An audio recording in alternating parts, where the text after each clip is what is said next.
Meus irmãos e irmãs, uma boa noite a todos. Sejam bem-vindos mais uma vez dentro desta humilde casa, no qual nós adentramos daqui para dentro.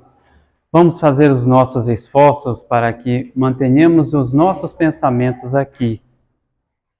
O que é da terra já teve o seu dia, que é a preocupação, o trabalho, tudo lá fora. Vamos ter, então, os pensamentos aqui, ou pelo menos esforçar para ter o mesmo. Então, aqui encontramos reunidos mais uma vez, com as bênçãos do nosso Criador, que possamos, nessa noite de hoje, aquilo que vamos aprender, levar uma luz de compreensão, de entendimento junto conosco, para que também nós outros possamos distribuir para os nossos familiares, dentro dos nossos lares, ou até mesmo no trabalho para com todos, porque estamos em incessante aprendizado, e essa belíssima doutrina vem assim a nos trazer aquilo que nós precisamos e necessitamos. Então, reunindo os nossos pensamentos, vamos nesse instante, através de uma prece, rogar ao Senhor pela abertura da nossa reunião pública desta noite de hoje. Amado Mestre Jesus, nosso irmão maior, que nos ensinara essa lei de amor, no qual ainda estamos tantos distantes, muito cada vez mais, devido ao nosso apego a tudo que é da terra. Somos seres espirituais e assim aprendemos, estamos aqui em experiências físicas. Muito em breve, irmão maior, deixaremos a este mundo de provas e expiação. E assim que possamos, de acordo com a vossa luz em nossa caminhada, esforçar um pouquinho que seja para sermos mais equilibrados, úteis e cada vez mais lutar para a nossa evolução moral. E essa reforma íntima sempre se faça presente em nosso meio. E essa belíssima doutrina vem assim a nos dar as ferramentas necessárias para que possamos caminhar com passos firmes e não vacilantes. Então, irmão maior, rogamos a vossa bênção nesse instante, para que assim possamos aprender, compreender e também a trabalhar. E pedimos a vós a permissão para dar por aberto a nossa humilde reunião pública desta noite de hoje. Sendo uma reunião, vamos dizer assim, de estudo, no qual estamos dentro de uma sala de aula, hoje temos aqui o nosso convidado ilustre, nosso irmão Mauro, que veio de São João del Rei para trazer o estudo desta noite de hoje. Desde já, agradecemos a presença do nosso irmão em nosso meio, da sua companheira também. Sejam sempre bem-vindos em nosso meio. E a atenção de todos é essencial para o aprendizado nesta noite de hoje. É o nosso irmão Mauro? Tem a palavra, pode deixar. Quer que eu arrume? Não, tá certinho. Boa sorte, viu? Obrigado. Gente, boa noite. E o coral, né? Quando eu tive o contato com a nossa irmã, né? De ontem para hoje, ela falou: Mauro, o pessoal está ensaiando o coral, sabe? E assim, é todo domingo de manhã. Então você vai encontrar um coral afinado, né? E a gente fica muito feliz de estar aqui, queremos aqui compartilhar a nossa alegria, a nossa felicidade, estar junto dos irmãos. Como o nosso irmão disse logo no início da sua prece, né? Pedindo para nós o amparo, a proteção, a inspiração. E realmente é uma aula em que o professor, né, é o amigo incansável de todas as horas, Jesus. Nós, simples porta-vozes da doutrina espírita, né, do pensamento divino, em que nós nos esforçamos para que a mensagem chegue até os corações, principalmente do nosso coração. de uma forma clara, né? De uma forma que possa trazer para nós o suporte necessário para a nossa evolução, para o nosso progresso. O Espiritismo tem como base consolar e esclarecer. Então nós aproveitamos essas oportunidades. O Emmanuel já falava com o Chico, né? Aliás, o Chico já falava que a reunião pública é a oportunidade que nós temos de falar do Evangelho do Cristo. Não podemos deixar passar em branco as nuvens de forma nenhuma essa oportunidade de trazer a boa nova, né? Não para pregar para os irmãos, mas trazer para todos nós. Tem uma aguinha ali, por favor? Bom, hoje nós vamos falar, né, do capítulo 5, né, da melancolia, depressão, que é um tema assim tão atual. Nós vamos ver, será que a depressão, muita gente fala que é uma doença dos tempos modernos, dos tempos atuais, e que antigamente não existia isso, né? Mas será que é verdade mesmo? Nós pegamos o Evangelho, né, segundo o Espiritismo, encontramos no capítulo 5, no item 25, a segunda mensagem de François de Geneve, de Bordeaux, que diz assim: a melancolia.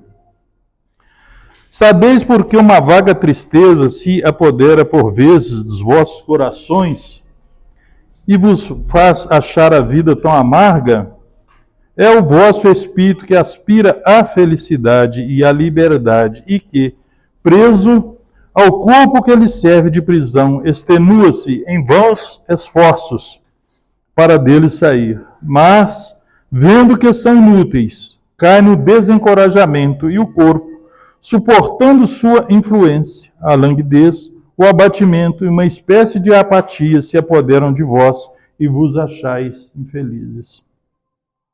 Crede-me, resisti com energia a essas impressões que enfraquecem vossa vontade. Essas aspirações para uma vida melhor são inatas no espírito de todos os homens, mas não as procureis nesse mundo. Atualmente, quando Deus vos envia seus espíritos para vos instruírem sobre a felicidade que vos reserva.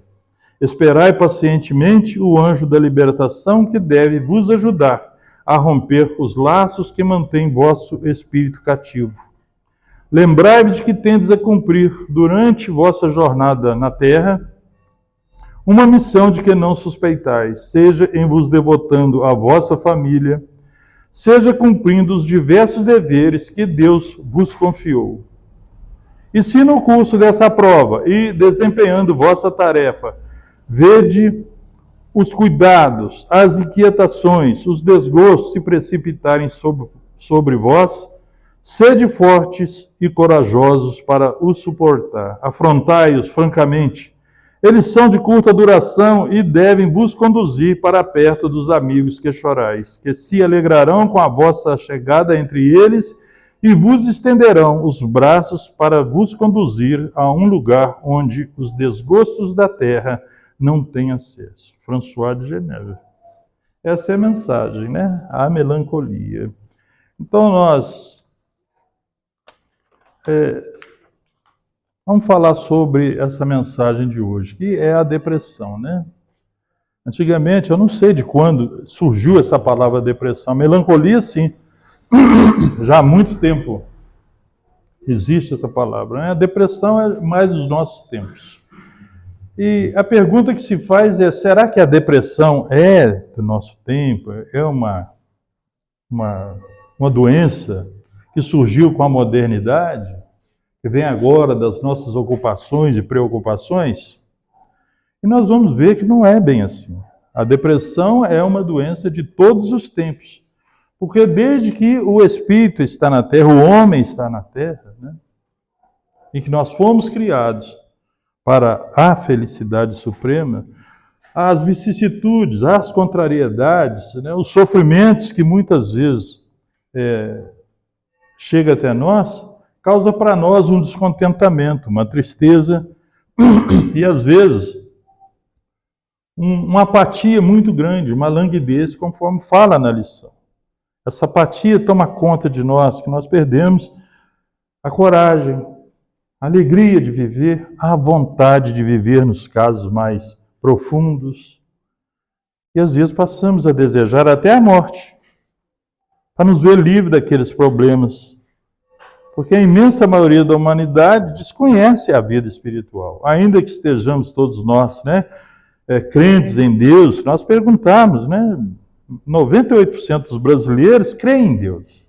Mas, é assim, a crença no Pai é enquanto a vida está tudo bem. A menor dificuldade que se apresenta, muitas pessoas não sabem lidar com isso. Porque nós queremos aqui uma vida linear, livre de dores, de sofrimento, de doenças, de problemas financeiros, físicos, a família. E não é isso.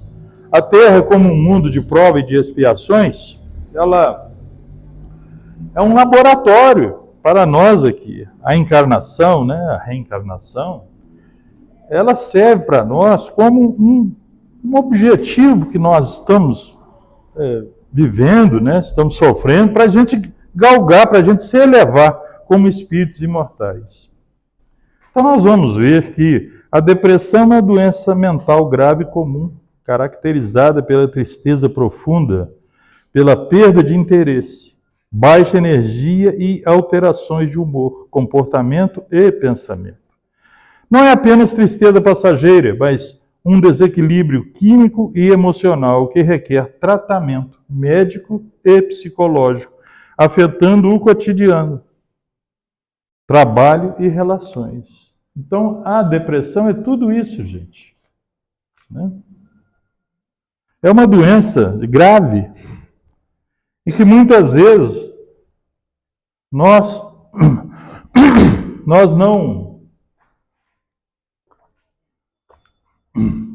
damos a importância necessária. Muitas vezes nós achamos que é um fingimento, é uma coisa que a pessoa está inventando, é uma invenção, e não é. Ela pode chegar num grau muito grave da própria pessoa, às vezes, a gente vê, e não é raro isso, atentar contra a própria vida, se matar, porque ela não dá conta. E por que acontece isso? Em outras palavras, depressão é uma tristeza profunda e prolongada. Define Aurélio Buarque de Holanda como sendo um abaixamento de nível, resultante de pressão de peso, baixa de terreno ainda, um abatimento moral ou físico, a letargia. Então, quando nós vemos na parte física, a depressão é um alto e baixo. Abaixa o terreno, está mandando aqui. No campo moral, no campo espiritual, é esse abatimento que ele fala aqui, uma letargia, um descontentamento profundo, uma tristeza, muitas vezes, sem limite. Às vezes a gente não tem, ela é tão profunda que a pessoa quer se recolher, ela se esconde, ela não quer conversar com ninguém. É muito triste, aqueles que já passaram por essa doença, sofreram essa doença, ou que convive com alguém, ou que conhece alguém, sabe o que nós estamos falando aqui. E é preciso ter muito cuidado, Agora, a depressão é uma doença que vem desde os tempos do homem estar aqui na Terra. Encontramos no Velho Testamento a história de Jó. Jó era um homem temente a Deus, mas era um homem muito rico. Ele tinha bois, tinha cavalos, tinha muitas terras, família, esposa, filhos. Mas Jó perdeu tudo aqui. Tudo. Imagina nós termos a nossa vida hoje, ainda que a gente não seja rico, nem milionário, mas a gente tem a nossa vida e amanhã nós despertamos e nós não temos o nosso carro, não temos a nossa casa, não temos o filho, os filhos, a esposa, não temos amigos, nós não temos mais nada, só nós no mundo. Então ele foi tomado por uma tristeza profunda, isso está registrado, no livro de Jó, no versículo 20 a 22, e ele chega a fazer essa exclamação. Por que se dá luz ao miserável e vida aos amargurados de ânimo, que esperam a morte, e ela não vem? E cavam em procura dela mais do que de tesouros ocultos, que de alegria saltam e exultam, achando a sepultura. Vejam bem, ele queria morrer, gente, ainda que fosse um homem temente a Deus. Mas foi uma tristeza tão profunda, um sofrimento tão grande, que ele buscava a morte, como cavava um tesouro. Entendia ele que aquela vida havia perdido o sentido a ele. Mas era um homem de fé. Diz o texto também bíblico que ele depois recuperou tudo, em dobro, tudo que ele tinha, porque ainda que ele sofresse, ele jamais perdeu a fé no Pai. Jamais.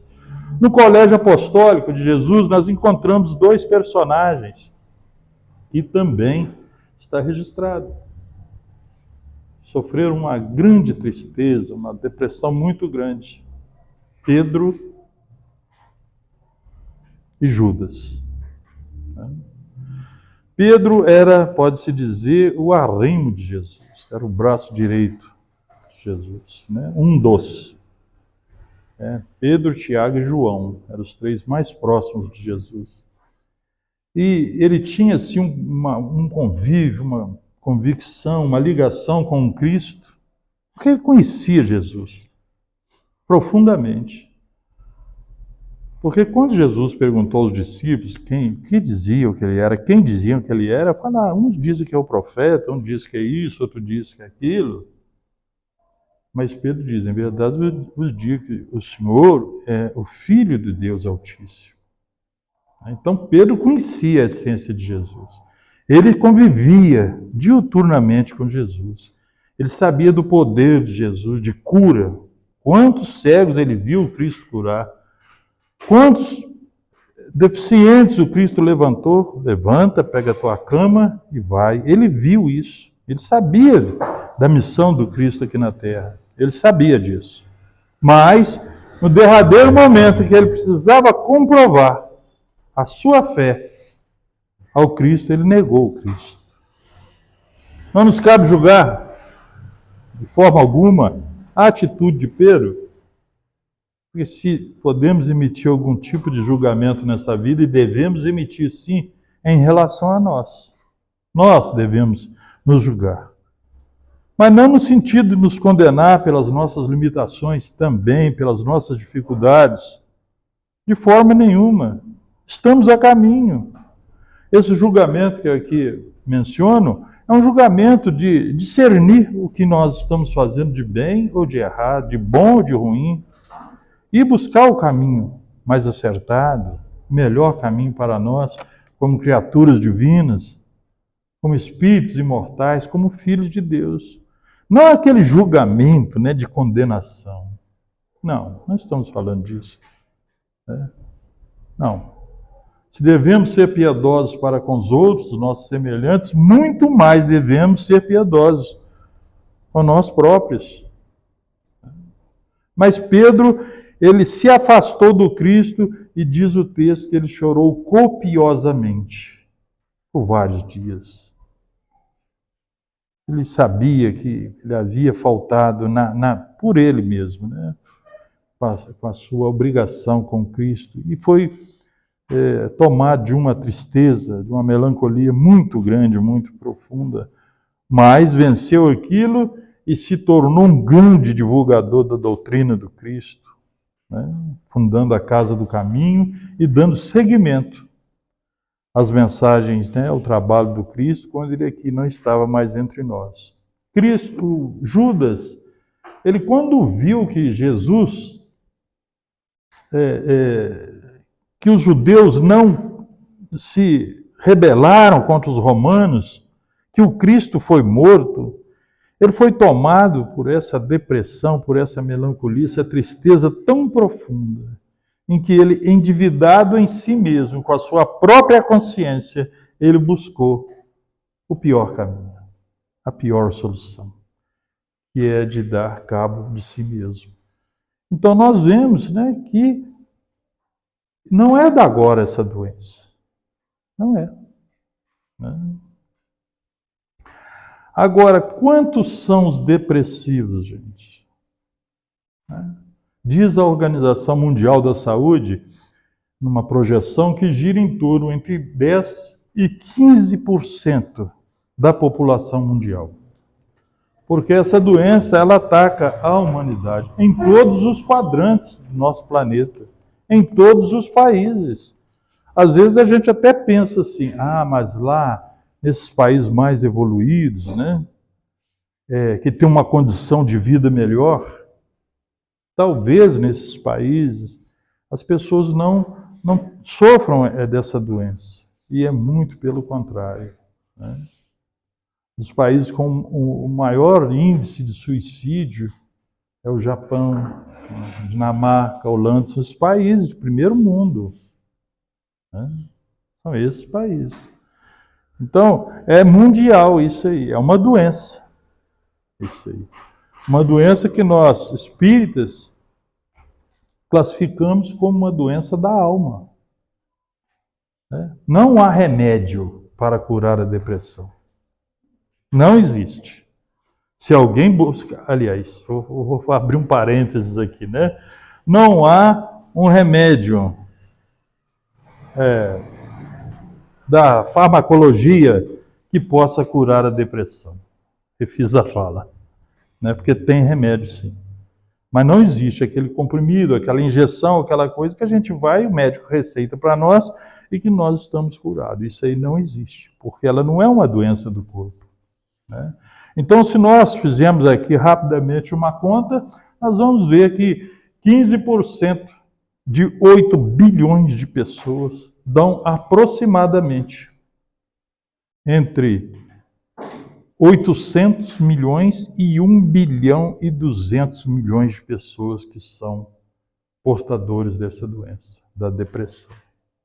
É muita gente nesse mundo. E quando nós paramos para olhar, a gente não se assusta, porque quantas pessoas que nós conhecemos que são portadoras dessa doença? Às vezes dentro do nosso próprio lar. Pessoas convivem conosco, compartilham conosco do trabalho, né, que são encaminhadas às casas espíritas. Né? Então, essas pessoas, né, esses entre 800 e 1 bilhão e 200 milhões de pessoas, são aqueles que ainda não conseguiram se reencontrar, se encontrar consigo mesmo. Ainda não buscar a cura para si mesmo. Né? Agora, os graus da depressão, isso é muito importante, gente, a gente saber, porque ela varia também. Tem o grau leve, moderado e grave. O grau mais leve da depressão são aquelas tristezas que a gente vai, sente um mal-estar, alguma coisa, que a gente, pouco a pouco, a gente vai se afastando das pessoas.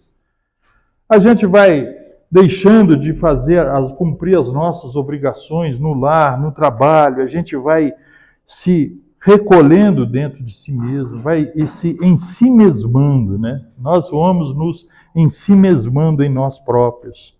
Vamos cortando a nossa relação com o mundo espiritual e começa assim. Muito difícil uma depressão eclodir no último estágio dela. São pequenos sinais, pequenas coisas que vão não crescendo se a gente não desperta.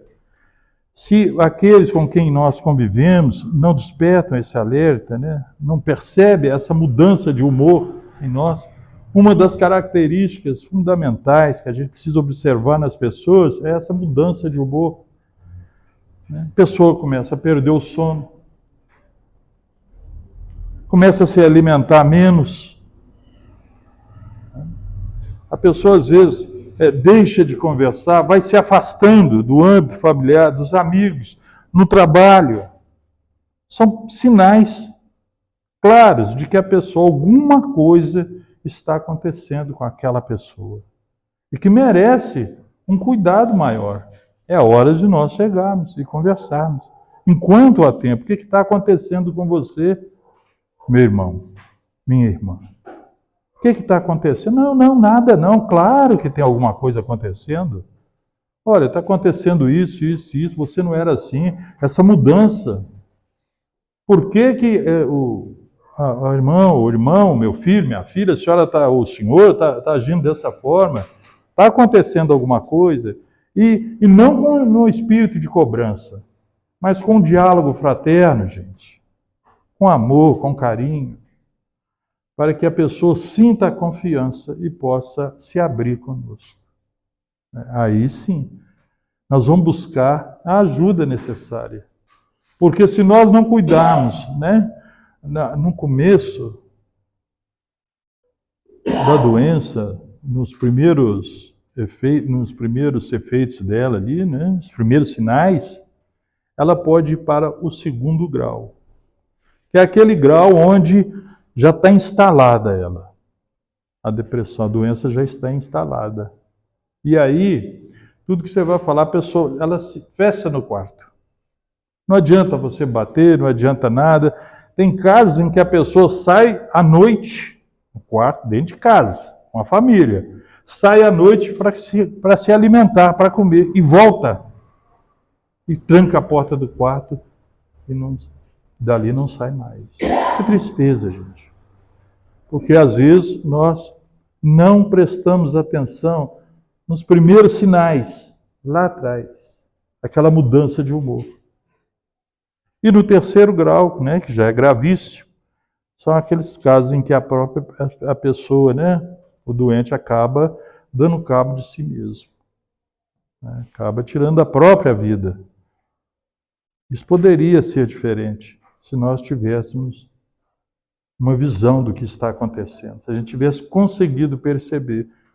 E às vezes a gente não percebe porque nós estamos muito preocupados com o dia a dia, com a nossa vida aqui na Terra, com as ocupações de um modo geral, em trabalho, em ganhar dinheiro. E nós já fulano está mudando. Olha, às vezes a esposa fala com o marido, engraçado, fulano está tão diferente, né, meu filho, filha? Aí isso é assim mesmo, isso é que é da idade. Né? Já ouviram isso? Isso é da idade, mas não é. Porque não tem idade. A depressão atinge crianças mesmo, adolescentes, jovens, maduros e idosos. Ela atinge miseráveis, pobres, condição média, né? Classe média, ricos e milionários, homens, mulheres, brancos, negros, asiáticos, amarelos, vermelhos. É uma doença da alma. Ninguém está livre disso aí. Né? E o que causa essa doença? Quais são os motivos que podem gerar essa depressão? Chegar nesse ponto aí. Há 1000 motivos, gente. 1000 ou mais. E nenhum. Né? Ô Mauro, como é que pode ser uma coisa dessa? Há 1000 motivos para que a pessoa tenha um baque emocional na vida e dali se instale uma tristeza, um descontentamento e que a pessoa vai alimentando aquilo ali, aquilo gera para ela uma infelicidade, uma tristeza, causa o sofrimento e ela vai se recolhendo. Ah, eu não mereço isso. Eu não aguento passar por isso. Por que aconteceu comigo? Muitas vezes é assim. Deus me abandonou. É assim. Às vezes, a namorada, coisa mais simples, né? Briga com o namorado, ou um ou outro, o homem ou a mulher, ao ser repudiado, né? Ao ter o término do namoro ali, é tocado por essa doença e ela vai num estado progressivo, aumentando cada vez mais. Aí você fala assim, nossa, mas você está assim porque brigou com a namorada, porque brigou com o namorado, nossa, tem muita moça no mundo, tem muita mulher, tem muito homem no mundo, muito rapaz, você vai encontrar alguém pela frente aí, para você tocar a sua vida, é isso que a gente fala, não é verdade? Mas para nós não pesa, mas para aquela pessoa pesa. Então nós temos que ter essa compreensão, que os motivos são 1000 e nenhum. Porque às vezes o que é importante para mim, o que causa descontentamento para mim, não causa para a Aparecida, não causa para o nosso irmão ali, para aquele irmão, para aquela irmã. É assim. Cada um de nós é um universo em desdobramento. A verdade é essa. Né? Ouvindo o doutor Roberto Lúcio, num seminário em São João del Rei, há muitos anos atrás, ele falava que a depressão ela está intimamente ligada ao sentimento da perda. Porque nós perdemos alguma coisa. Né? E não estamos sabendo lidar com aquilo ali. Então, é a perda do emprego, é a perda do namorado, é a perda de saúde, é a perda de um ente querido, sempre um vazio que fica.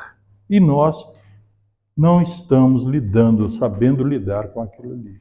É onde que gera esse sofrimento, esse descontentamento.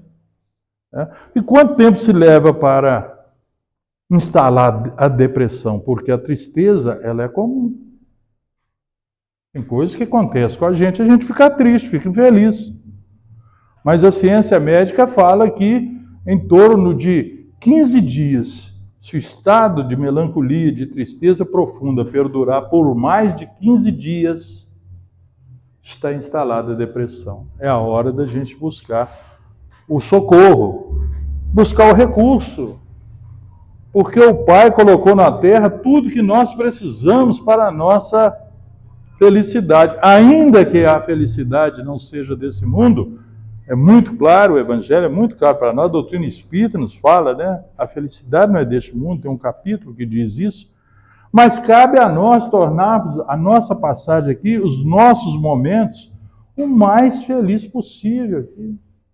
Os nossos encontros, na nossa convivência, no nosso dia a dia, né? Na nossa reunião matinal para tomar um café em casa, nós devemos levantar dando graças a Deus por termos um café, por termos um alimento ali, por vermos nossos filhos, filhas, marido, esposa com saúde. Dar graças a Deus por tudo que nós temos recebido da vida, no almoço, no jantar, onde a gente estiver no trabalho, com os amigos de um modo geral, valorizar as pequenas coisas, os pequenos atos. Coisas simples na vida.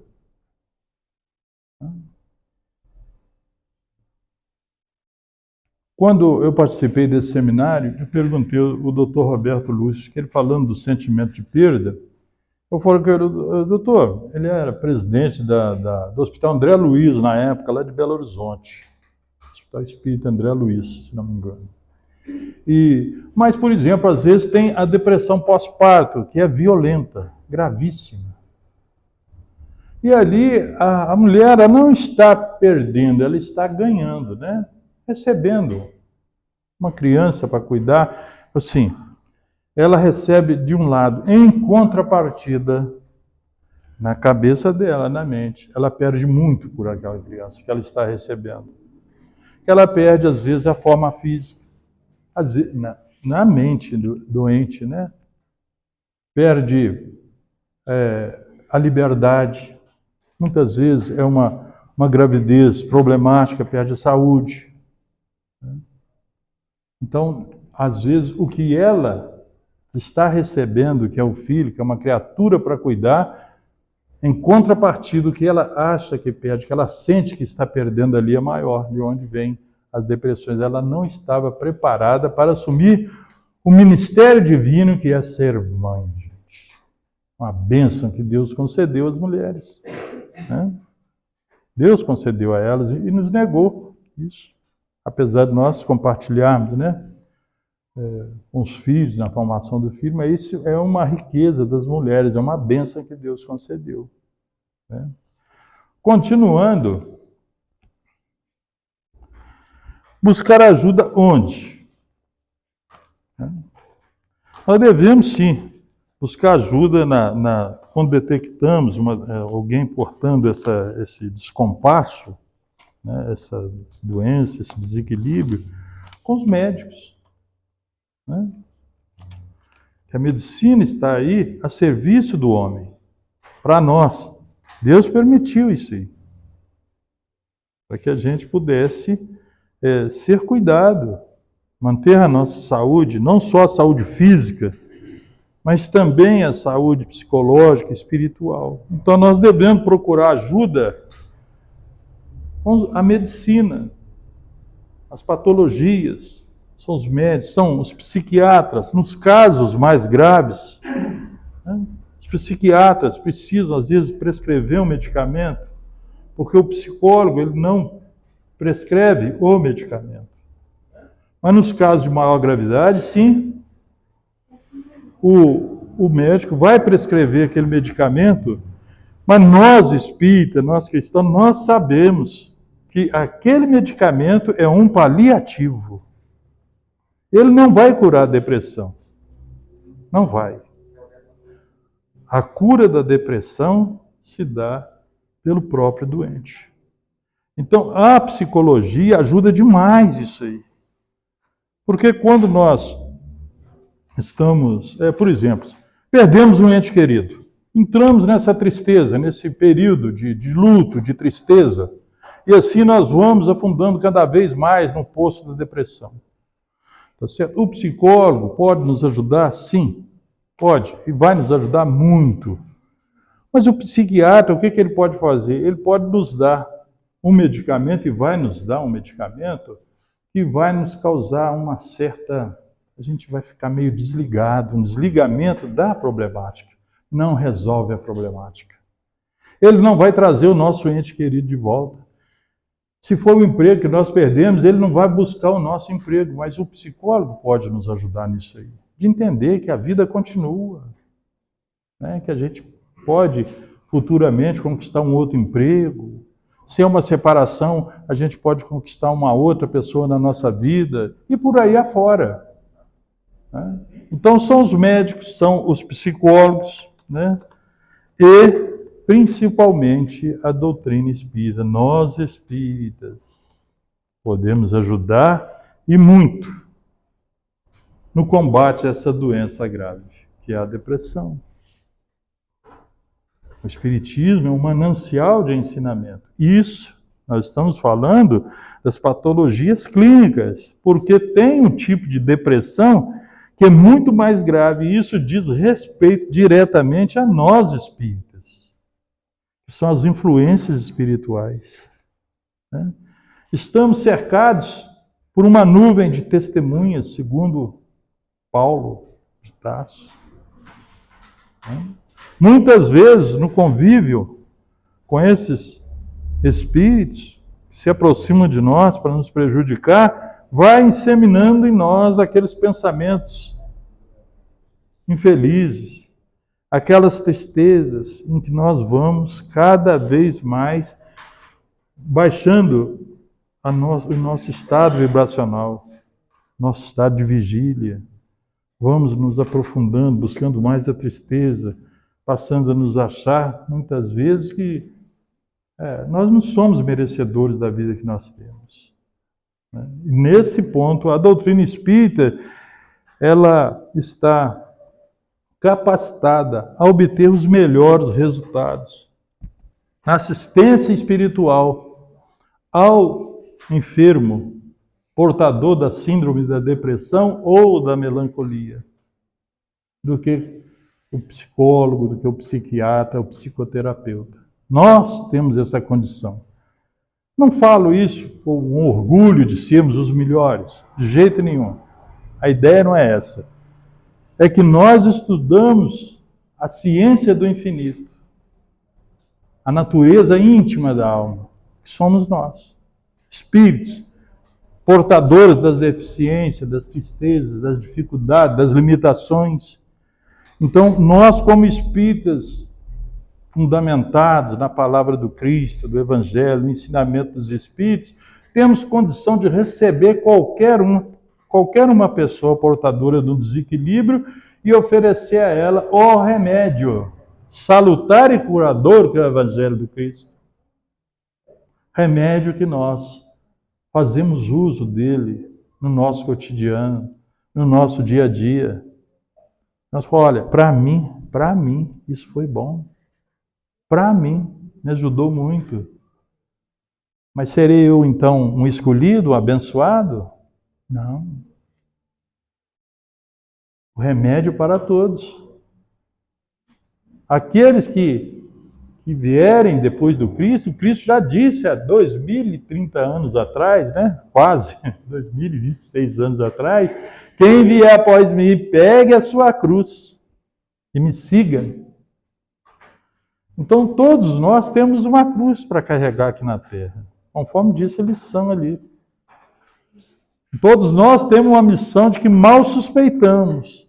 E às vezes a nossa missão é um pouco mais árdua. A cruz é mais pesada. Mas com Jesus,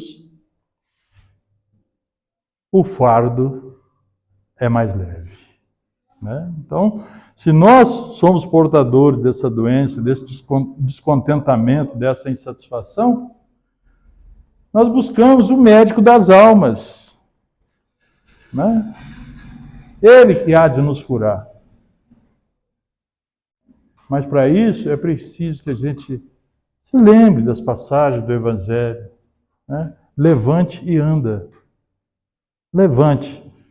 Quantos estavam caídos? Jesus falava com ele, levante e anda, porque é preciso que nós darmos os primeiros passos, um esforço da nossa parte, da nossa vontade. Né?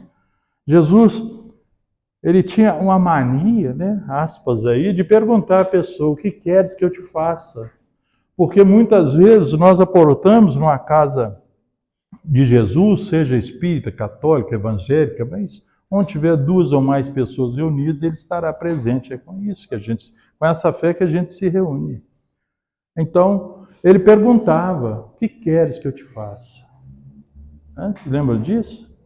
O que queres que eu te faça? Para que a pessoa possa falar, verdadeiramente falar. Porque tem gente que se compraz em permanecer doente. Parece brincadeira, né, gente? Mas é verdade isso aí, por uma fraqueza espiritual. Não estamos aqui julgando ninguém, mas o que queres que eu te faça? Né? E nós abrimos o Evangelho novamente, nós lemos uma mensagem que diz assim, o mal e o remédio. Né?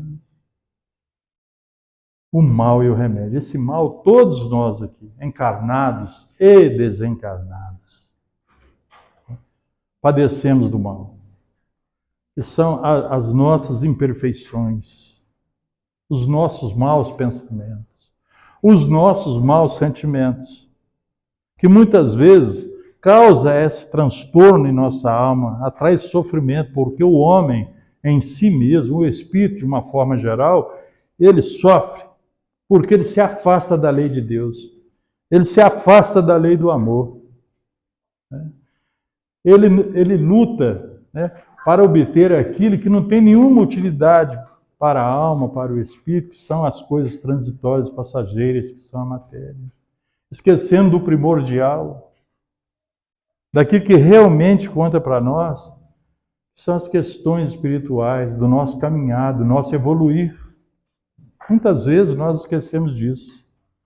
Mas que remédio nós podemos, então, orientar a pessoa a fazer uso do remédio? Padecendo de males indizíveis, incomensuráveis. O Evangelho fala para nós.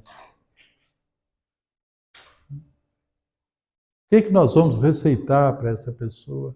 Ou padecendo de obsessões, sofrendo obsessões cruéis. Muitas vezes nos joga ao rés do chão, moralmente falando, espiritualmente falando, em que nós não temos nem vontade de levantar da cama. Que remédio que nós podemos receitar para essa pessoa, senão aquele que nós, como cristãos, como espíritas, nós buscamos usar nas nossas mazelas, que é a fé. Essa fé não é em nada aqui no mundo, não é em ninguém aqui no mundo.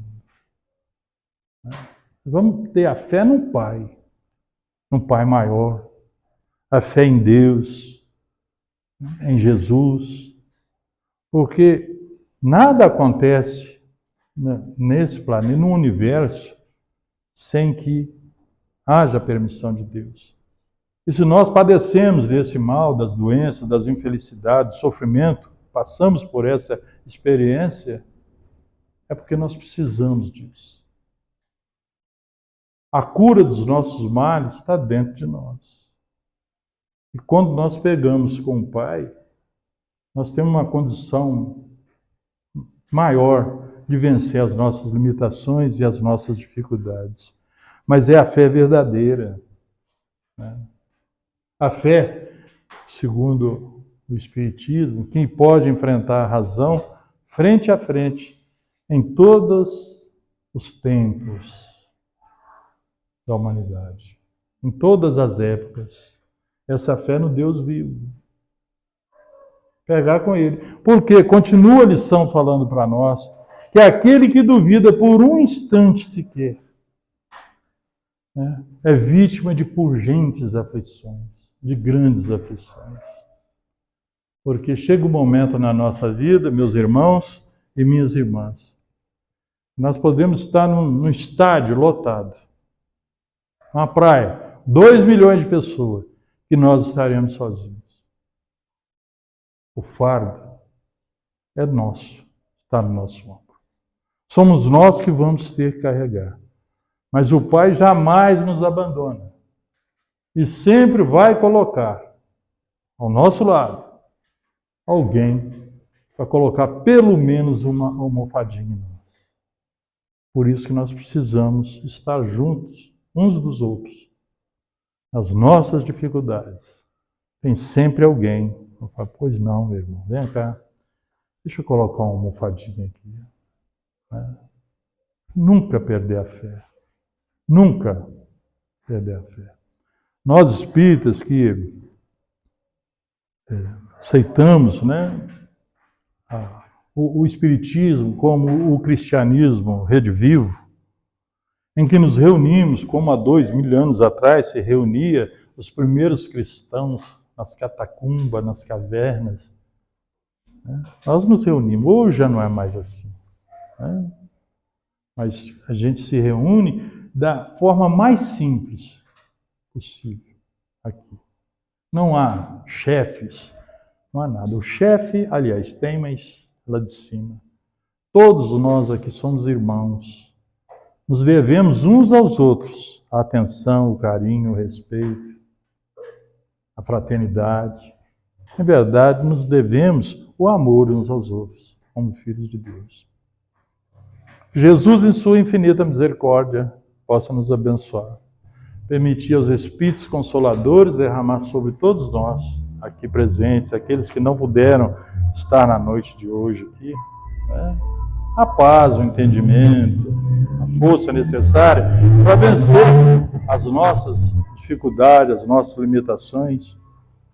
Possamos levar essas palavras que o Pai derrama sobre todos nós aqui, por nosso intermédio, como porta-voz, só porta-voz, né, da espiritualidade. E que se nós passamos por essa dificuldade, por esse momento infeliz na nossa vida, se temos alguém no nosso lar, ou conhecemos alguém próximo de nós, junto, um conhecido, que a gente possa estender as nossas mãos, socorrer essas pessoas, porque é isso que o Cristo espera de nós. Uma vez mais, agradeço aos irmãos do fundo do meu coração, alegria muito grande, viu, minha irmã, estar aqui. A gente chega aqui, parece que eu estou chegando. Parece não, eu estou chegando na fraternidade. Não é a casa lá de Dores de Campos, né? A casa que a gente abraçou, que a gente ama essa casa, né? A gente se sente muito feliz de estar aqui, juntamente dos irmãos, compartilhando esse momento, né? Esse festim de bodas, né? Esse festim nupcial em que nós nos encontramos aqui, sob a proteção, o amparo da espiritualidade, né? E recebendo aqui as bênçãos do Pai. Então, agradeço do fundo do meu coração e que Jesus nos abençoe hoje e sempre, que assim seja.